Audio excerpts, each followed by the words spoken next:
नाज़रीन, सिंध जे निगरान सूबाई वज़ीर ख़ुदाबख़्श मरी कारूंझर बचाइण जी आड़ में थरवासियुनि खां रोज़गार खसियो पियो वञे।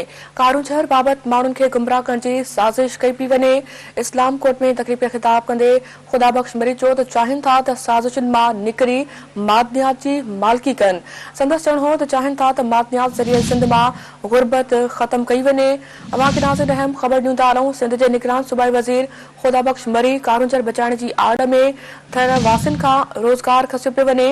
कारूंझर बाबति माण्हुनि खे गुमराह करण जी साज़िश कई पई वञे। इस्लाम कोर्ट में तक़रीब खे ख़िताब कंदे ख़ुदाबख़्श मरी चयो त चाहिनि था त साज़िशुनि मां निकिरी मादनियात जी मालिकी कनि। संदसि चवणु हो त चाहिनि था त मादनियात ज़रिए सिंध मां गुरबत ख़त्म कई वञे।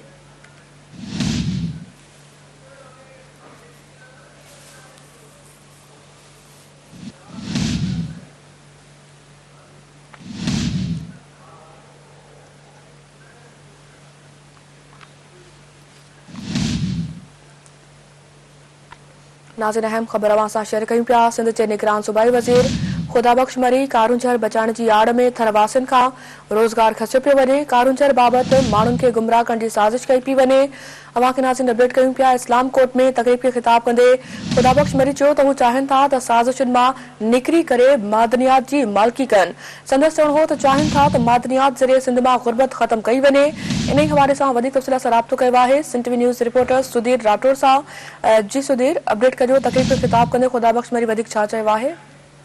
जी फराह मैदनियात वारे वज़ीर ख़ुदाबख़्श मरी जो वधीक चवणो हो त मैदनियात ख़ुदा जे तरफ़ां असांजे लाइ तोहफ़ो आहे। मैदनियात खे इस्तेमालु करे क़ौम ऐं मुल्क खे तरक़ी वठाए सघे थी।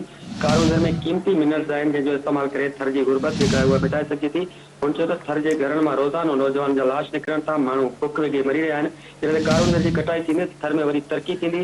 थर जे कोयले जी खोटाई वक़्तु हुन चयो तव्हां गवर्नमेंट सां वेही एग्रीमेंट कयो आहे त थर जे कोयले जी रॉयल्टी तव्हांखे मिले आहे। उनजो वधीक इहो चवणो आहे सिंध जे माण्हूअ खे 50,000 वारी नौकिरीअ ते यरगुमाल बणाए रखियो वियो आहे।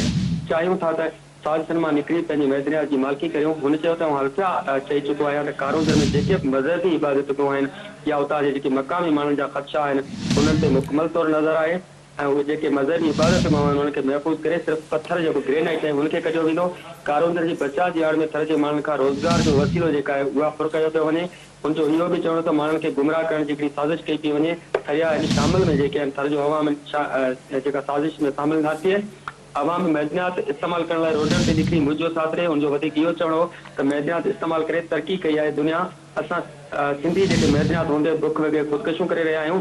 निगरान हुकूमत जे वञण बैदि बि हुन चयो त मैदनियात जे लाइ जंग कंदुसि। कारूंझर में मौजूदु जेके मज़हबी आस्थान लाइ एहतराम करे बाक़ी ग्रेनाइट खे कटियो वेंदो। हुन चयो त माण्हुनि खे ख़बर न आहे त मैदनियात थींदी छा आहे। माण्हुनि खे बेख़बर रखी उन्हनि खे गुमराह कयो पियो वञे। जी ठीकु आहे सुधीर, इन हवाले सां तफ़सील ॾियण जे लाइ वॾी महिरबानी अवां जी।